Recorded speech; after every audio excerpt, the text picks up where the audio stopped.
Halo teman-teman, saya Nelson MS dan izinkan saya untuk mengupas tuntas mengenai ilmu hipnosis dan izinkan saya pula untuk menjawab tuduhan-tuduhan yang biasa dilontarkan oleh orang-orang awam.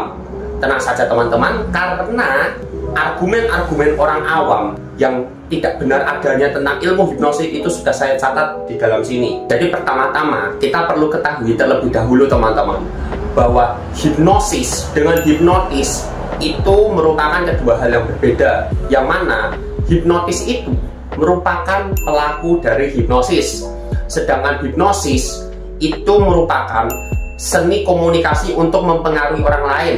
Atau hipnosis itu juga bisa dikatakan sebagai suatu kondisi di mana seseorang itu merasakan rileks, merasakan fokus, sehingga sugestibilitasnya itu meningkat.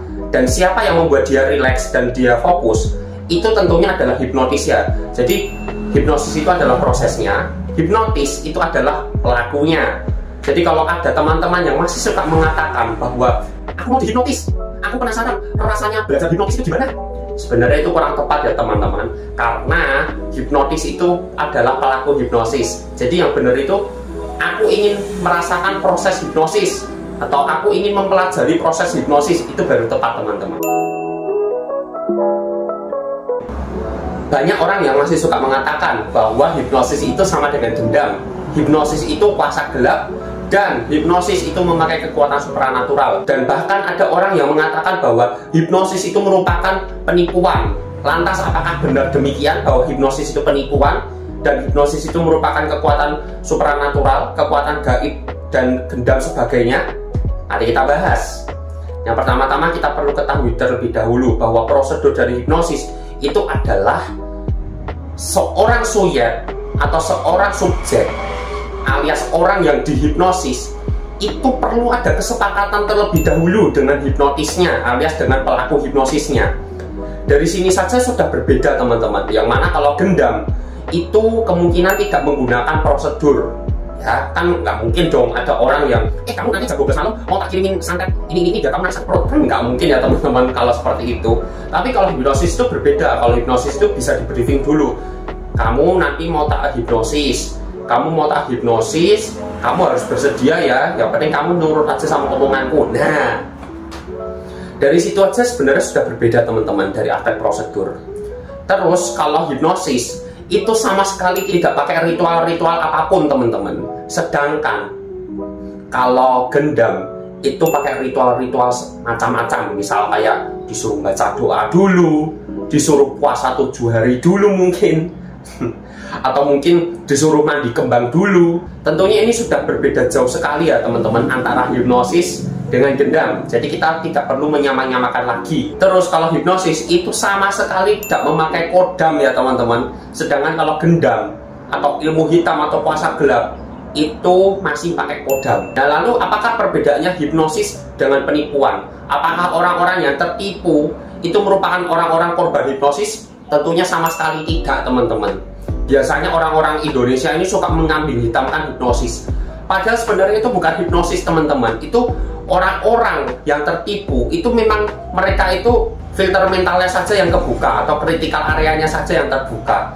Tapi sama sekali itu tidak ada hipnosisnya sama sekali teman-teman.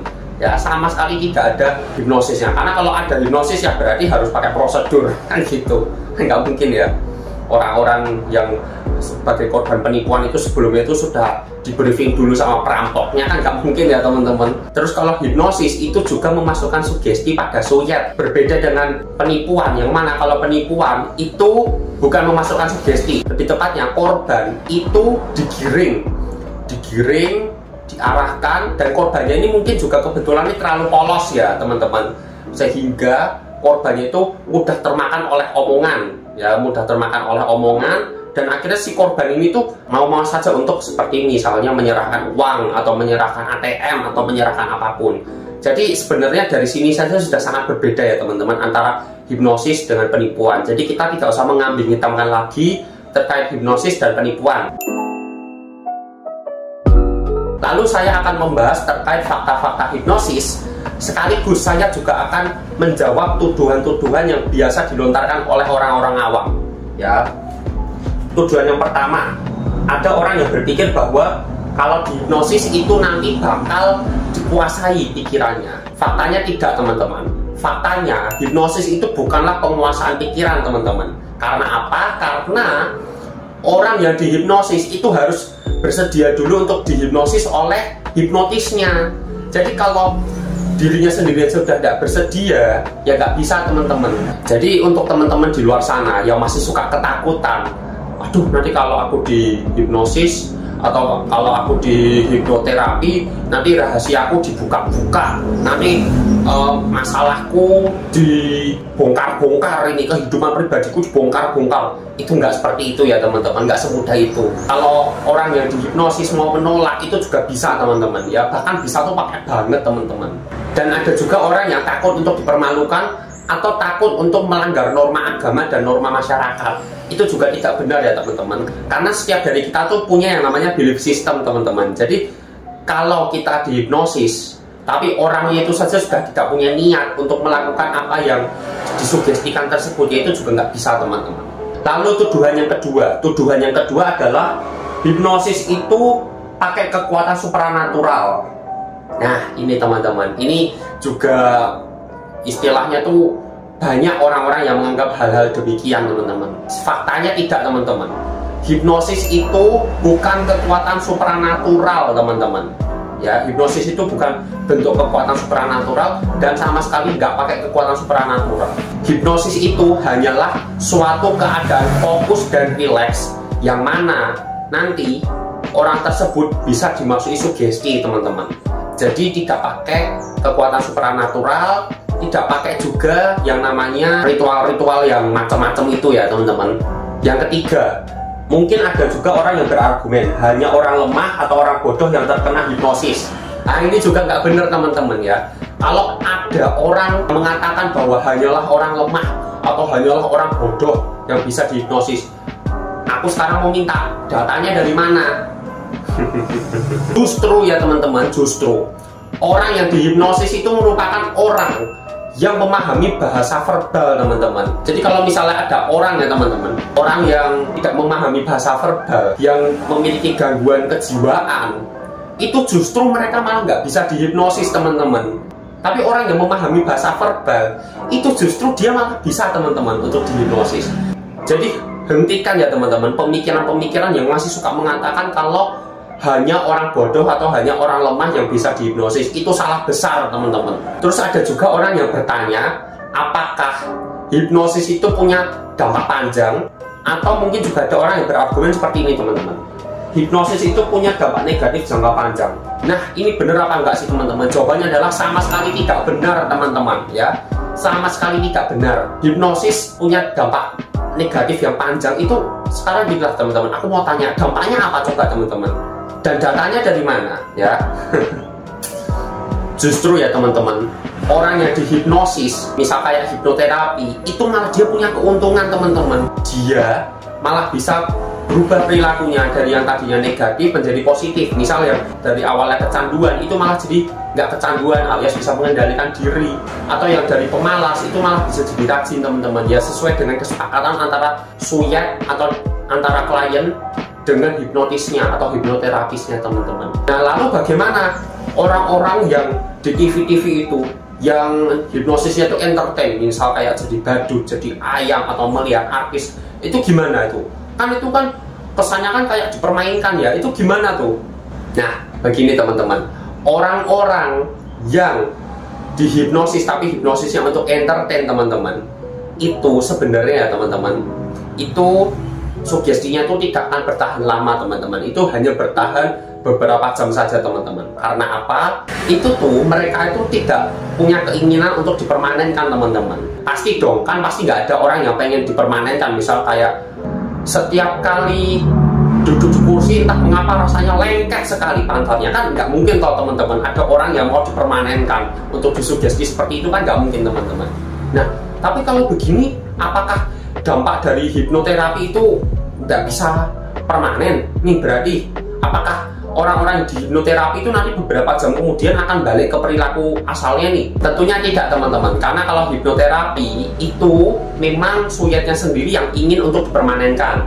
Yang kedua, suyatnya itu memang sudah ada niatan terlebih dahulu untuk misal merubah perilakunya atau untuk berubahlah dirinya setelah hipnoterapi. Jadi dari sini saja kita sudah tahu ya teman-teman, kalau hipnosis, baik itu hipnosis untuk pengobatan atau hipnosis untuk entertain, itu sama sekali nggak punya dampak negatif teman-teman. Nah, lalu apa saja sih jenis-jenis hipnosis itu? Ya tentunya jenis-jenis hipnosis itu macam-macam ya. Jadi kalau kita bicara hipnosis, itu tidak sekedar yang kita lihat di TV-TV yang buat entertain itu, misal jadi ayam, jadi badut, itu tidak pasti seperti itu ya teman-teman. Tapi hipnosis itu ada beberapa jenis teman-teman. Yang pertama, hipnosis untuk entertain alias hypnostage. Gunanya buat apa? Gunanya untuk menghibur ya teman-teman. Karena dari namanya saja sudah terlihat ya teman-teman, kalau hipnosis entertain atau hypnostage itu fungsinya untuk apa ya? Untuk memberikan hiburan, untuk mencairkan suasana. Terus yang kedua ada hipnoterapi teman-teman. Nah, kalau hipnoterapi itu seperti apa teman-teman? Hipnoterapi itu adalah hipnosis untuk pengobatan ya teman-teman. Dan di sini pengobatannya bukan pengobatan secara medis ya teman-teman, karena kalau itu bukan ranahnya saya sebagai master hipnotis atau bukan ranahnya seorang hipnotis. Tapi pengobatan medis itu sudah ranahnya dokter ya. Di sini yang aku maksud dengan hipnoterapi itu merupakan bentuk hipnosis untuk menyembuhkan mental atau perilaku seseorang. Nah, disembuhkannya seperti apa ya itu tergantung request dari kliennya ya teman-teman. Yang ketiga ada hipnosis forensik teman-teman. Nah, hipnosis forensik ini adalah hipnosis untuk hukum teman-teman. Ya, jadi misalnya nih dari teman-teman sekalian nih ada yang menjadi saksi mata nih, saksi mata untuk tabrak lari misalnya ya, atau saksi mata perampokan, terus perampoknya itu kabur pakai mobil misalnya.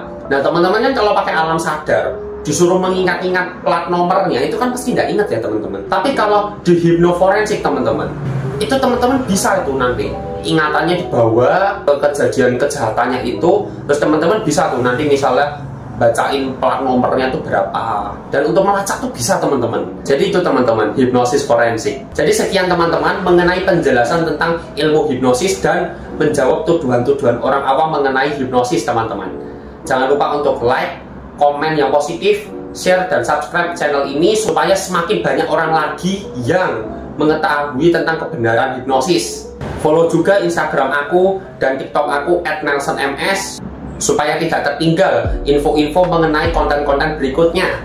Bagi yang membutuhkan jasa hipnotis tanggung dan hipnoterapi, bisa cek di deskripsi.